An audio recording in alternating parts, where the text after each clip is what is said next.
Good day everyone, we are Group 11 and we are going to discuss Chapter 11, Destination Management in Tourism. According to the World Tourism Organization or UNWTO, a tourist destination is a unique place where a visitor spends at least one night and exhibits tourism products such as attractions, support services, and tourism resources complete with defined management, physical and administrative boundaries, and a well-known image.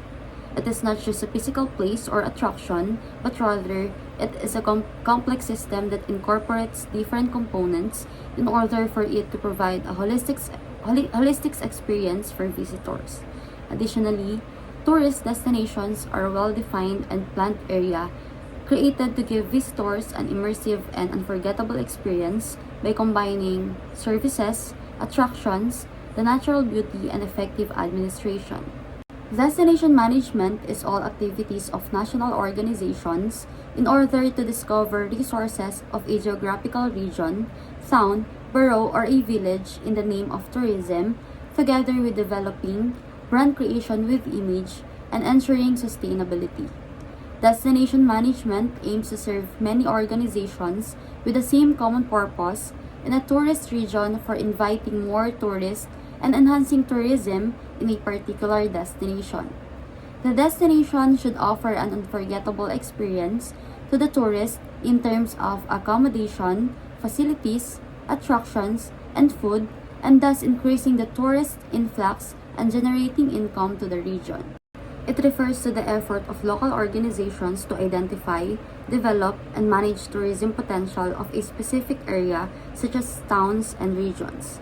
It also involves discovering the area's resources, creating brand image, promoting it as a desirable destination, and ensuring sustainable tourism practices. It aims to boost the area's attractiveness while preserving its environmental, cultural, and economic sustainability for long-term benefits. Some definitions for tourism destination management includes: a tourist destination is a physical area or a region where tourism products and services are presented to the tourist until he returns to his residence after staying at least one night. It determines the physical and administrative boundaries in the management as well as the competition power of the destination of images and perceptions on tourists. Factors that attract tourists to destinations are accessibility, price, activities and available packages, facilities and amenities, image, human resources, attractions, and support services. Accessibility. The destination should be easy to reach. Today, the most common way of transportation is air travel along with intercity roads, speedy trains, and new sea routes have all brought dynamism to tourism. Price. Pricing is the most important factor in competing with other destinations. The price is the cost of transportation and accommodation along with the ground services. The price should be proportional to the needs of tourists in order for them to enhance accessibility and satisfaction, and also to enhance the visitor's experience and sustainability of destination. Activities and available packages. Travel operators have a great impact on the travel decision of potential tourists. All activities in the destination for tourists as individual or group tour packages, pre-arranged and organized by tour operators or travel agents. Next, facilities and amenities. These are a wide range of services and facilities that support the stay of tourists in the destination. Basic and visual infrastructure such as public services, parks, and public transport systems. Good, clean, and comfortable accommodation, guidance services, tourist information centers, shopping, and attraction centers. Image. The general impression is crucial to attract tourists to the destination. Good marketing activity is branding, creating destination name, logo, and a jingle. All are useful for the promotion of destination and depending on environmental planning, service quality, security, and the hospitality of staff and local people. Human resources. Professional managers and staff who should be well aware of destination strategy, both company and country interest, and should carry responsibility in required tourism growth. Attractions. These are the elements focused on attracting tourists and providing the first motivation for selecting destinations. If we classify attractions into different categories: nature, cultural, and religious places. Next is support services. Ancillary services, high-quality additional services such as banking, foreign exchange, insurance, communication facilities, health services assign the goal sustainability in the destination and add tourism value to it. Destination Management Organizations or DMOs are the main players for holistic tourism industry. Their role is to relieve tourists from negative impacts of the environment and local communities, as well as to facilitate dialogue among the private sector, public sector, and other stakeholders. All elements should be handled strategically in the region and managed in a coordinated manner. This is the task of DMOs. Stakeholders that are independent of each other act jointly for the success of a single destination by taking managerial, organizational, and strategic decisions. On the other hand, another task of the DMOs is to improve the sustainability of the resources and raise awareness of the local people. It ensures the tourism within a region is developed and managed in a way that balances the needs of both tourists and local communities, the economic growth and sustainability. DMOs create a balanced approach to tourism that ensures long-term sustainability, positive interactions between tourists and local communities, and economic development. And shaping the future of tourism in any destinations make their role critical. According to Page and Connell, public and private sector organizations or stakeholders in the destination management are the national and regional governments, regional development agencies, academics, trade industry chambers, civil society organizations, travel agents associations, hospitality associations, travel operators, transport firms, accommodation facilities, restaurants, entertainment venues, fair management, theme parks, media, tourism investors, and other cultural organizations. Destination Management Plan is a process of leading and coordinating the management in all aspects of a destination that contribute tourist expectation, local people, businesses, and the environment. DMP should be good for managing, developing, and promoting the destination over a specific period of time. DMP outlines how a destination will be developed, managed, and promoted to ensure sustainable tourism growth.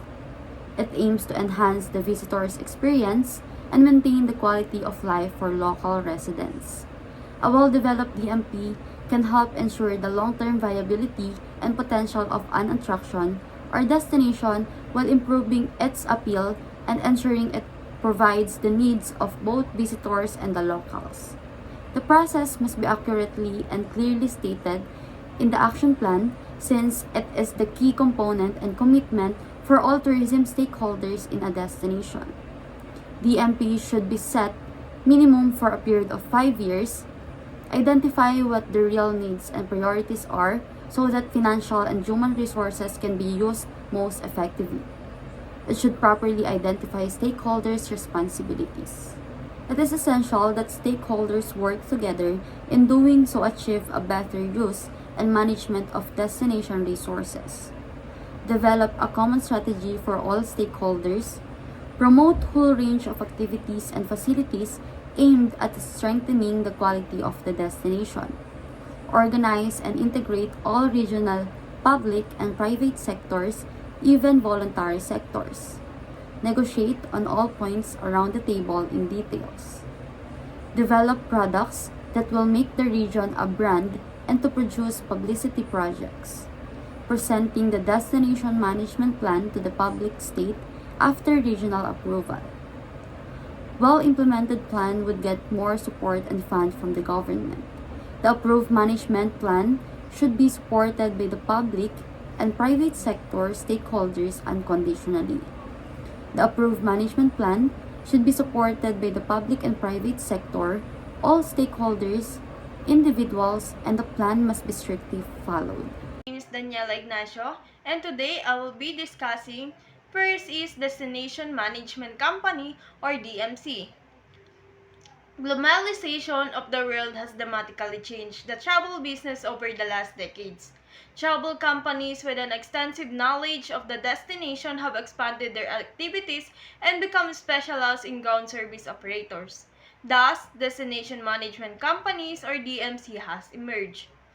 DMCs are travel agencies or tour operators specializing in the design and implementation of program logistics and solution with comprehensive and qualified knowledge about ground service, accommodation, tours, and special events.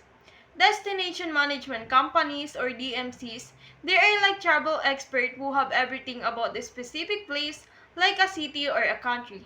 They make sure everything runs smoothly for tourists from finding hotel to planning tours and events. DMC is like the conductor of an orchestra, but instead of music, they orchestrate unforgettable experiences in unique destinations. From stunning beaches to bustling cities and everything in between, DMCs specialize in crafting tailored experiences to suit your needs. They're the local experts who know all the hidden gems and the best-kept secrets of their destination. They work closely with you to understand your goals and bring the vision to life. Whether it's a corporate retreat, a team-building adventure, or an incentive trip for your top performers, DMCs handle all the details so you can focus on enjoying the experience. The role of travel operators in destination. Travel operators. They are the one who sell those amazing travel package to people. They are like the middleman between tourists and DMCs. They need to be good at marketing and make sure their package are affordable and appealing. It is all about working together. The DMCs create the experience and the travel operators sell them to people. It's a collaborative effort. And of course, we can forget about the different regions involved. That's where people come from, the tourist generating region. Then, they travel through the transit route and finally reach the tourist destination region where they have their adventure.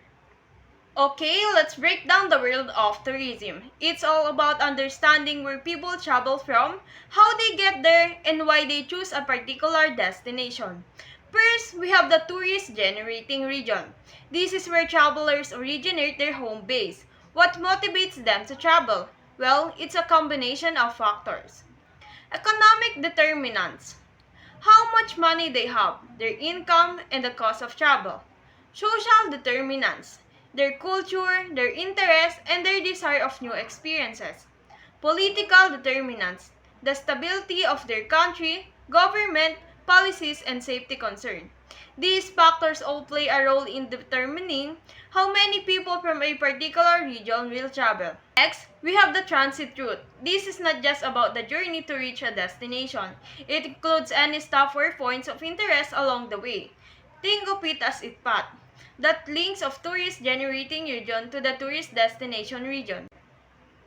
Tourist destination region. It's a place where tourists spend their time exploring attraction, experiencing culture, and creating memories. Now let's talk about tourism demands. There are three main types. The first one is actual or effective demand. This is when people actually purchase travel package and go on trips. Second one is suppressed demand. This is when people want to travel but can't due to factors beyond their control, like limited finance or lack of time. There are two categories here. One is potential demands. These are people who might travel in the future. Second is deferred demand. These are people who have postponed their travel plans due to problems like a lack of available resources. And the third is no demand. This is when people simply have no interest in traveling. The the price of travel also plays a big role in demand. Generally, the higher the price, the less people will travel.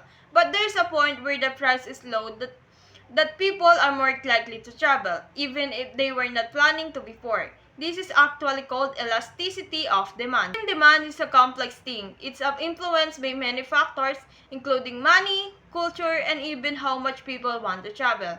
These graphs are showing us how the price of something, like a vacation package, affects how many people want to buy it. It's all about supply and demand. The first graph shows a downward sloping demand curve. This means that as the price goes up, the number of people who want to buy it goes down. Makes sense, right? If a vacation is super expensive, fewer people will be able to afford it. The second graph shows how demand can shift even if the price stays the same. This is because other things can influence how many people want to travel, like marketing, new trends, or even season. For example, if a travel company runs a big ad campaign, more people might be interested in buying their package, even if the price is the same. So, basically, this graph is showing us that the price of a product is just one factor that influences demand. Other things like marketing and trends can also play a big role. It's important to companies to understand all of these factors so they can set price and market their products effectively.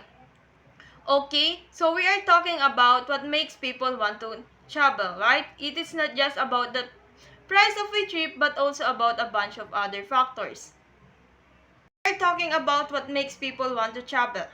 It's not just about the price of a trip but also about a bunch of other factors. The graph shows that even if the price stays the same, demand can change. This is because things like the economy, people's lifestyles, and events politics can influence how much people want to travel. Here are some of the key factors. Economic factors. Money matters. People need money to travel. If the economy is good and people have more disposable income, they are more likely to go on vacations. Currency fluctuations.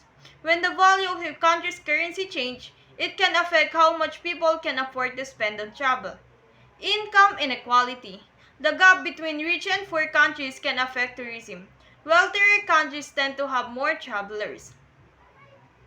Social and demographic factors. Age, sex, and marital status. Age. Different age groups have different travel preferences. Sex. Gender can influence travel choices. Marital status. Families and couples may travel differently than single people. Okay, let's talk about tourism. It is not just about beautiful place, but also about how safe and stable a country is. People are more likely to travel to places that are peaceful and secure. Technology also plays a big role in attracting tourists. Even if a city is not naturally beautiful, it can still be a popular destination if it has a cool technology or interesting things to see. The environment is also important. People want to travel to places that are clean and healthy. Climate change and pollution can make people less likely to travel to visit a place. Travel companies need to be prepared for all sorts of challenges like political stability or environmental issues. They need to find ways to make sure everyone has a good experience even if things are not perfect. We also learned how to measure how much people travel. It is not just about the number of people who travel, but also about how many times they travel in a year. This is called gross travel propensity, and it can tell us a lot about a country's wealth and development. For example, if a country has a high gross travel propensity, it means that a lot of people are traveling, which often indicates that the country is prosperous and people have the means to travel. In Europe and American countries make up a large portion of international tourism spending. However, the number of people who can travel internationally is still relatively small, but it is expected to grow in the future. Tourism is a complex industry that is influenced by a lot of factors, including politics, technology, the environment, and even the economy. It is interesting to think how all these things work together. This diagram is showing us how tourism works. It is a journey with three main parts. 1. Tourist generating region. This is where the trip starts, the place where travelers live. There are things that motivate people to travel, like their culture, their interests, and their desire for new experiences. These are called push factors. 2. Transit routes. This is the path travelers take to get to their destination. It is not just about the journey itself but also about any stops or interesting place they might visit along the way. It is the link between where people come from and where they want to go. 3. Tourist destination region. This is the final destination. The place where travelers spend their time is full of attractions, activities, and things that draw people in. These are called pull factors. The diagram also shows us the different services and industries involved in tourism. The diagram also shows us the different services and industries involved in tourism. Tourist generating region. This includes ticketing service, tour operators, travel agents, and marketing and promotional activities. Transit route. This includes transportation and communication channels. Tourist destination region. This includes accommodations, the entertainment industry, tourist attractions, shopping, and tourist service. A tourist destination region is a defined area where a variety of tourism products and services are offered to satisfy the diverse needs of tourists. These regions are designed to enhance the travel experience by providing access to attractions, accommodations, dining, and recreational activities tailored to visitors. Destinations are both tangible and intangible elements. Tangibly, they consist of physical spaces such as cities, national parks, beaches, and landmarks where visitors can engage in sightseeing, adventure, or relaxation. Intangibly, destinations evoke expectations, images, and memories that shape how tourists perceive and interact with the place. The interplay of these tangible and intangible factors makes a tourist destination region unique. For example, a destination in Paris is not only known for its iconic landmarks such as the Eiffel Tower and Louvre Museum, but also for the feelings of romance, art, and history. This combination of elements create an experience that attracts tourists and encourage repeat visits. According to the UNWTO, they established a definition in 2002. A tourist destination is a physical place in which tourists spend at least one overnight. It includes tourism products such as support services and attraction and tourist resources within one day's returns travel time. It has physical and administrative boundaries defining its management, images and perceptions defining its market competitiveness. Destination can be on any scale from a whole country, a region, or an island to a village, town, or a city, or a self-contained center according to Cooper 2012. Once the tourists have made their decision to travel, they have to be transported from tourist-generating region to tourist destination region. The factors that affect the selection of a destination are direct factors, safety and security. Tourists prioritize their personal safety when choosing a destination. Regions perceived as safe and secure encourage travel, while concern about crime or political unrest can deter visitors. Infrastructure. Well-developed infrastructure, including transportation system, roads and airports, public services and facilities, is essential for providing a seamless travel experience. Efficient infrastructure supports the flow of tourists and enhances their overall satisfaction. Technological facilities, communication network, mobile phone and internet. Access to modern communication technologies such as mobile networks and high-speed internet is increasingly important for travelers. These facilities enable tourists to stay connected, access information, and share their experiences in real time. Easy access. The ease of reaching a destination, whether by air, road, or rail, significantly influences selection.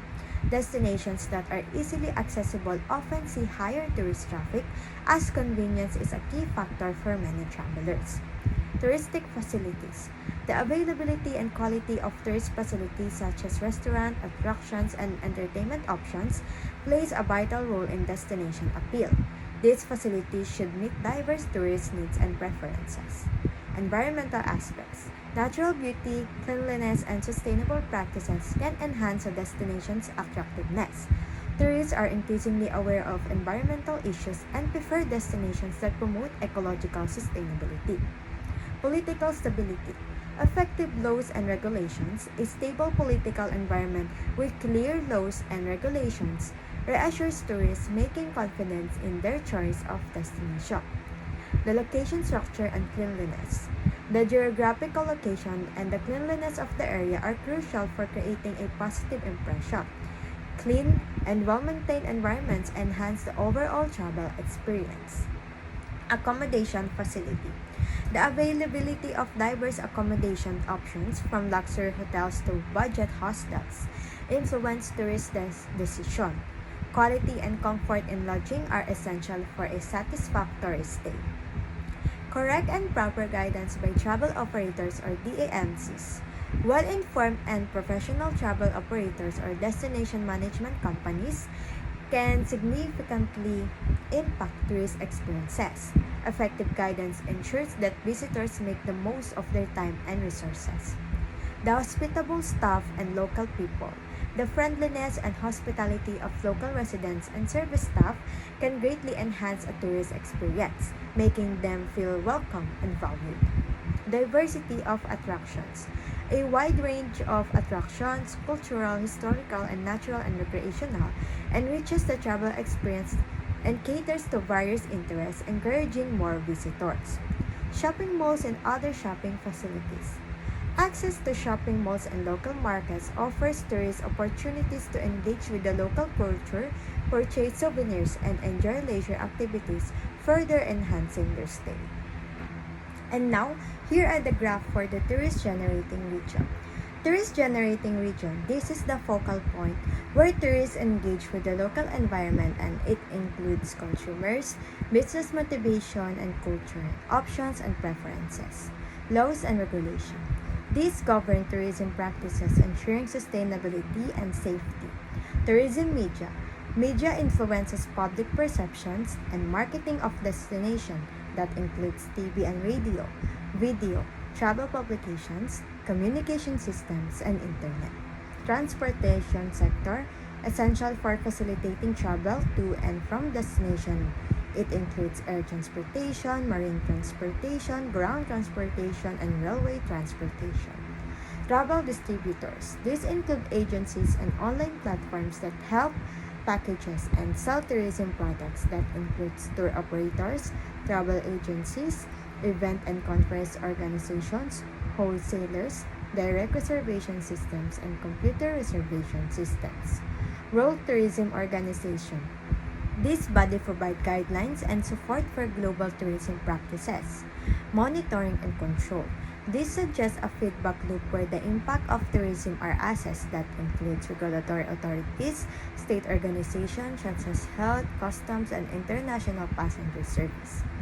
Tourism destination region includes national tourism organizations, regional tourism organizations, tourism associations and organizations, city tourism offices, other tourism organizations, and local authorities. The arrow likely indicate how these elements interact. For instance, regulations affect media portrayals, while the transportation sector influences accessibility. Overall, the graph highlights the complexity of tourism management and the need for coordinated efforts across all sectors to enhance the tourism experience and ensure sustainability. Factors of tourism and destination region management. Number 1. The reliability of tour operator or travel agent. 2. Marketing technique of operator. 3. Comfortable and optimal travel. 4. Climate and weather conditions. 5. Easy solutions for health problems. Easy access to hospital and other health facilities. 6. Human relationship. 7. Hospitality. 8. Foreign exchange. And 9. Destination attraction centers. Approved management plan should be supported by the public and private sector, all stakeholders, individuals, and the plan must be strictly followed. All policies about the plan should be implemented by the stakeholders. Market growth should be closely followed up. Natural resources, local heritage should be protected. Local people's purchasing power should be developed. Protect local people's way of life. Besides traditional tourism products, protection of alternative interests and all kinds of nature tourism. Transition from seasonal tourism to all year-round tourism. Tourism diversification. Development of innovative work on new product and services. Development of qualifications and implementation of ethic codes. Assessment of the skillful persons in tourism. increasing the flow of multidimensional information in order to make good decisions, ensuring wider and more effective communication, identification of sustainable environmental policies. Tourist demand table in the destination region. Direct acting factors: tool operation and travel development, supply of human resources, marketing, product development and destination, and customer awareness and knowledge.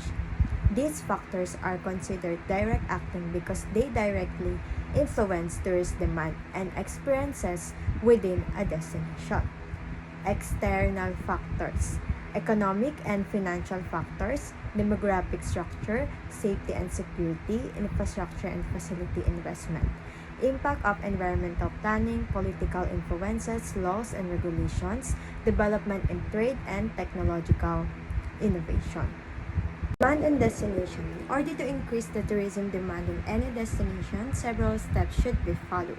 Provision of coordination among stakeholders, constantly conducting new development and research activities, implementation of the management strategies according to the conditions, provision of customer or the tourist management system, optimal price and quality, brand creation, image creation, frequently meetings with service providers to follow up set strategy, effective information flow among stakeholders, staff training, selection of right staff, good communications with local people, using latest and effective technologies, supporting travel operators, participating in domestic and international tourism fairs and events for the presentation of the destination.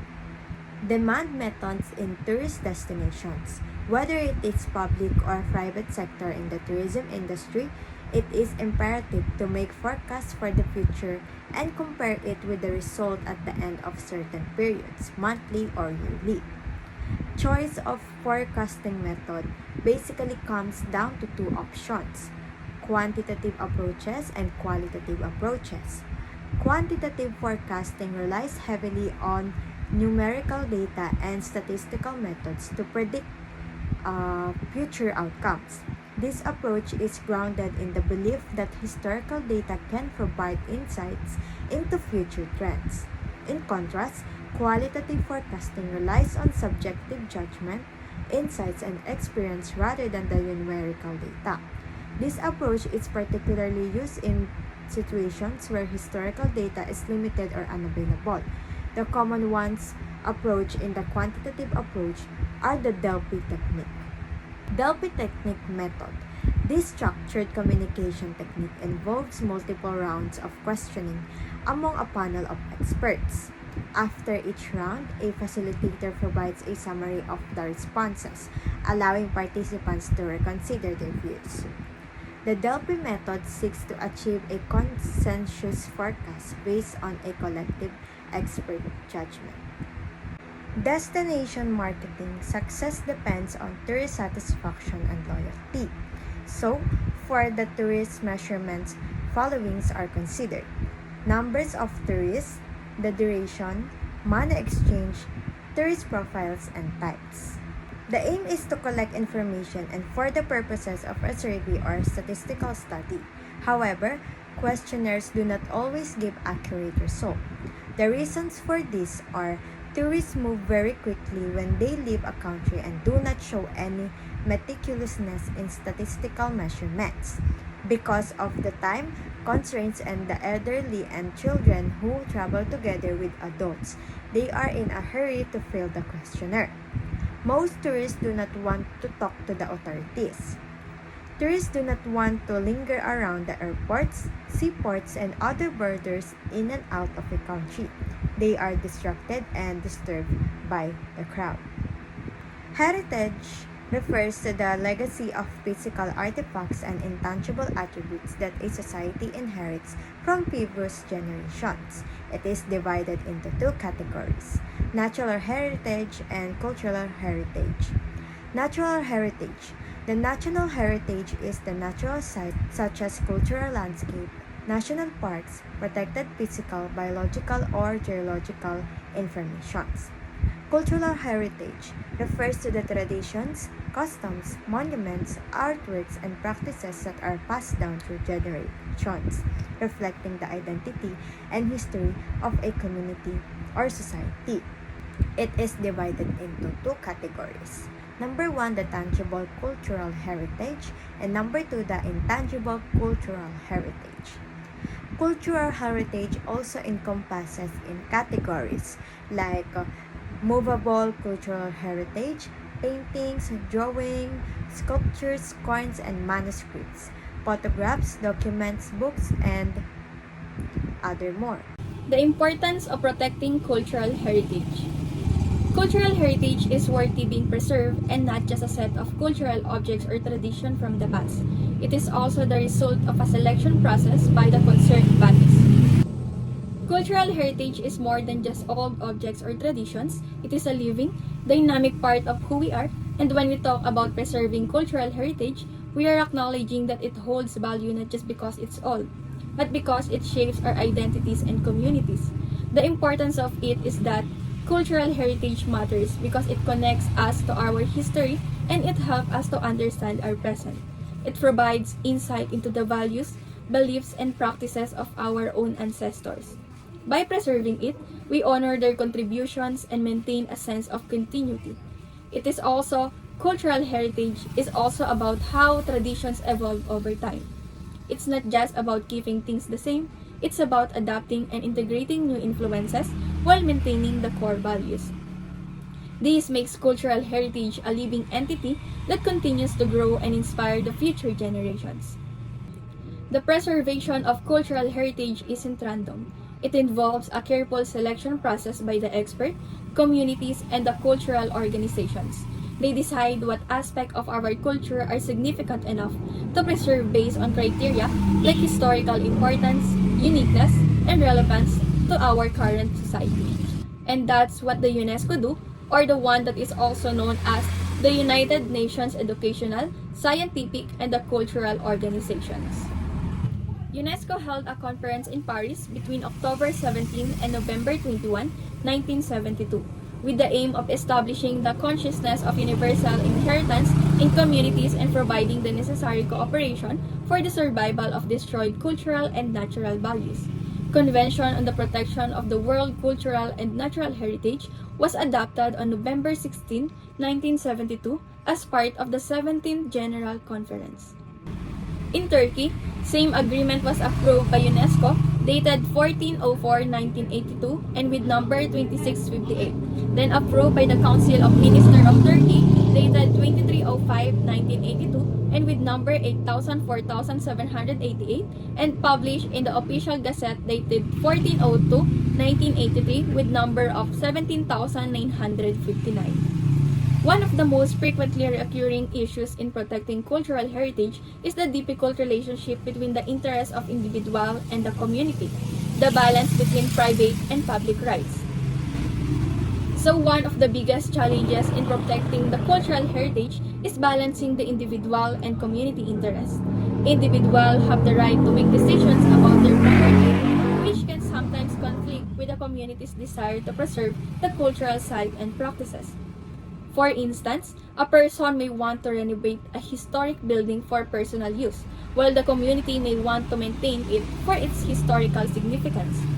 Finding a balance between these private rights and public interest is crucial, as it ensures both individual ownership and the collective value of cultural heritage are respected. Monuments and sites of international significance are granted with the World Heritage status. Member states which accepted the convention can apply UNESCO to accepting the convention, and after the completion of the process of evaluating the applications of the International Council of Monuments and Sites, or also known as ICOMOS, and the International Union for the Conservation and Nature of Natural Resources, or also known as IUCN, are receiving this status in the direction of the decision of the World Heritage Committee. By 2016, there are 1,052 cultural and natural assets registered worldwide on the UNESCO World Heritage List, of which 814 are cultural, 203 are natural, and 35 are mixed cultural and natural assets.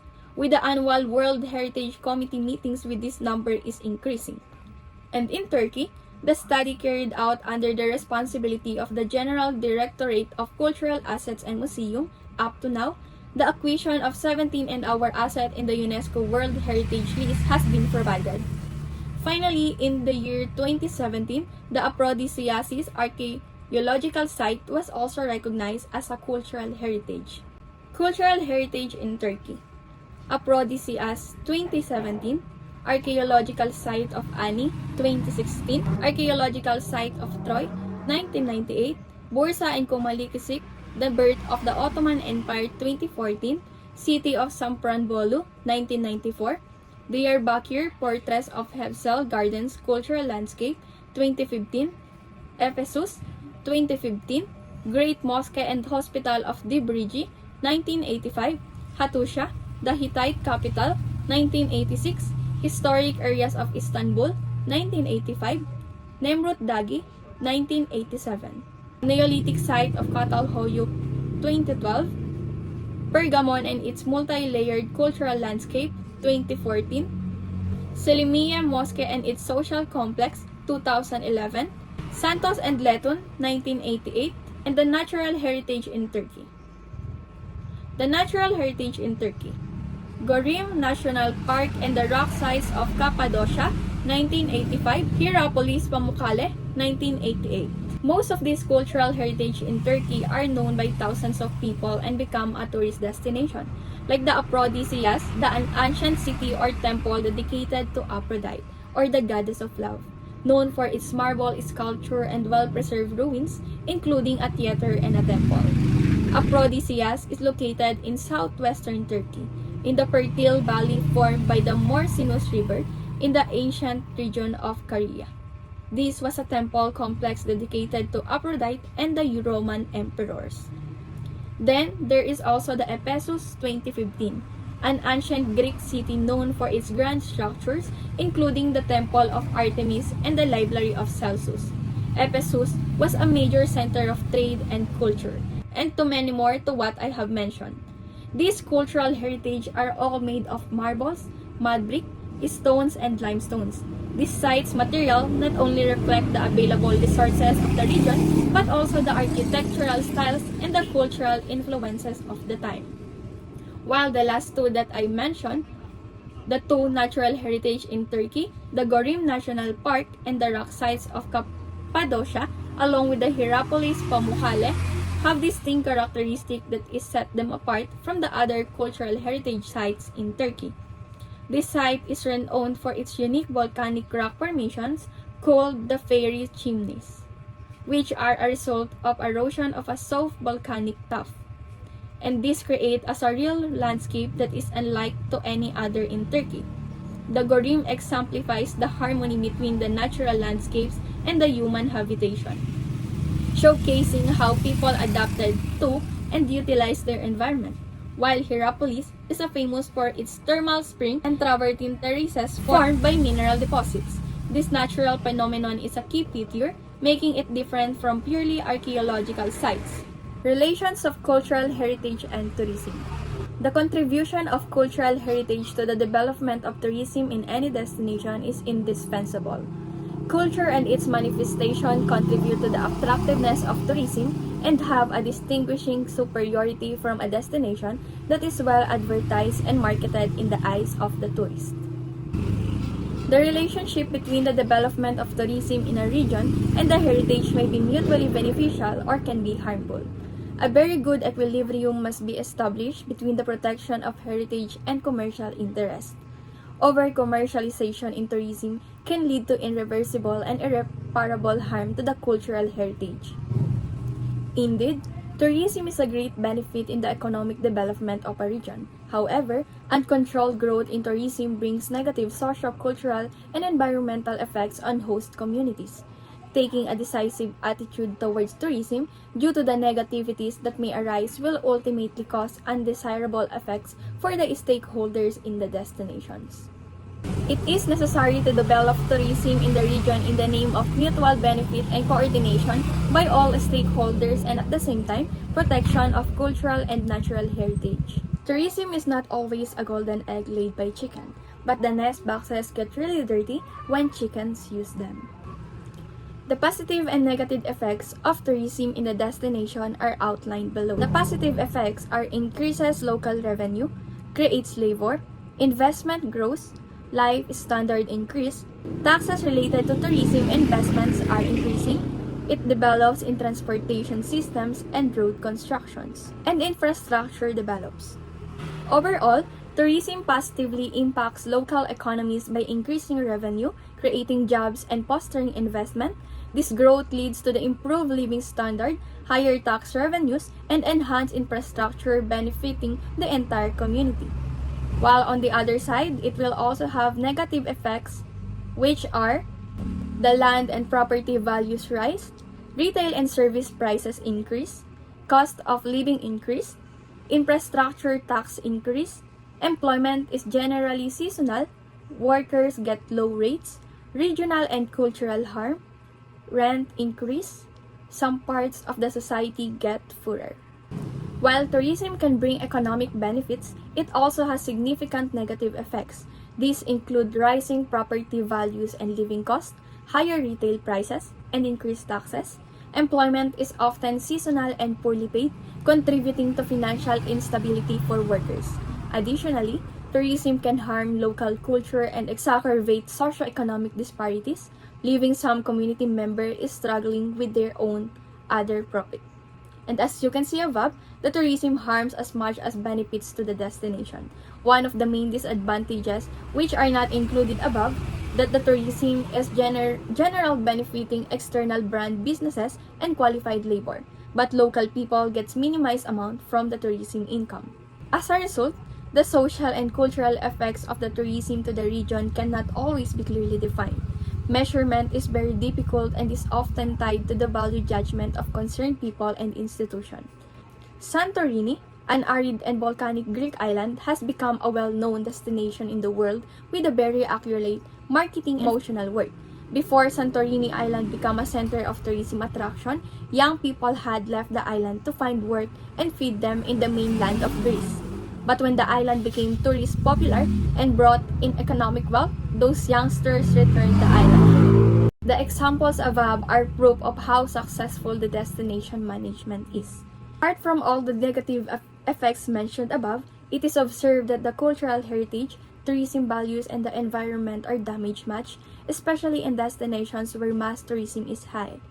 Mass tourism can ruin the aesthetic qualities of a region, the urban texture, and the corrosion of the urban values. These are crowded region, traffic congestion, and noise, and so on. Environmental impacts of tourism. Environmental awareness in tourism is one of the most important issues in destination management. Negative impacts from tourism occur when the level of visitors' use is greater than the environment's ability to cope with the use within the acceptable limits of change. Customer satisfaction is despite being the main target. However, tourists must use the facilities offered at the destination in the right way. Uncontrolled conventional tourism poses potential threats to many natural and cultural heritage of the world. Result of the negative behavior of tourists can put enormous pressure on area and lead to impacts such as soil erosion, increased pollution, discharge into the sea, natural habitat loss, increased pressure on endangered species, and heightened vulnerability to forest fires. It often puts a strain on water resources, and it can force local population to compete for the use of critical resources. 12. Tourism development can also put pressure on natural resources when it increases consumption in areas where resources are already scarce. Water resources. Water, and especially fresh water, is one of the most critical natural resources. The tourism industry generally overuses water resources for hotels, swimming pools, golf courses, and personal use of water by tourists, which can result in water shortage and degradation of water supplies, as well as generating a greater volume of wastewater. Local resources. Tourism can create great pressure on local resources like energy, food, and other raw materials that may already be in short supply.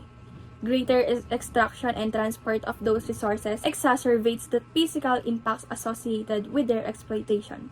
Because of the seasonal character of the industry, many destinations may have 10 times more inhabitants in the high season as in the low season. Land degradation. Important land resources include minerals, fossil fuels, fertile soil, forests, wetland, and wildlife. Increased construction of tourism and recreational facilities has increased the pressure on these resources and on scenic landscape. In the provision or promotion of tourist facilities can be caused by use of land for accommodation and other infrastructure provision. Forests often suffer negative impacts of tourism in the form of deforestation caused by fuel wood collection and land clearing. Air pollution and noise. Transport by air, road, and rail is continuously increasing in response to the rising number of tourists. One consequence of this increase in air transportation is that tourism now accounts for more than 60% of air travel and is therefore responsible for an important share of air emission. Transport emissions are linked to acid rain, global warming, and photochemical pollution. Air pollution from tourist transportation has impacts on the global level, especially from carbon dioxide emission related to transportation energy use. Noise pollution from airplanes, cars, and buses are problems of modern life. In addition to causing annoyance, stress, and even hearing loss for humans, can cause distress to wildlife, especially in sensitive areas. And the other environmental impacts of tourism are solid waste and littering. In areas with high concentration of tourist activities and appealing natural attractions, waste disposal is a serious problem, and improper disposal can be a major despoiler of the natural environment like rivers, lakes, scenic areas, and roadsides. The problem can also be the sewage, or the construction of hotels, recreation, and other facilities often lead to increased sewage pollution. Then there is also have aesthetic pollution, physical impacts, like attractive landscape sites such as sandy beaches, lakes, riverside, and mountain tops and slopes are often transitional zones characterized by species-rich ecosystem. Provision of tourism-related growth, choosing right tourism products, and tourists returning to their country happily is possible with thorough and careful planning and management. In this respect, if tourism cannot be integrated into the environment, social and cultural structure, sustainability and growth and development in countries and regions cannot be achieved. In this respect, DMCs, travel agencies, and tour operators have a huge responsibilities.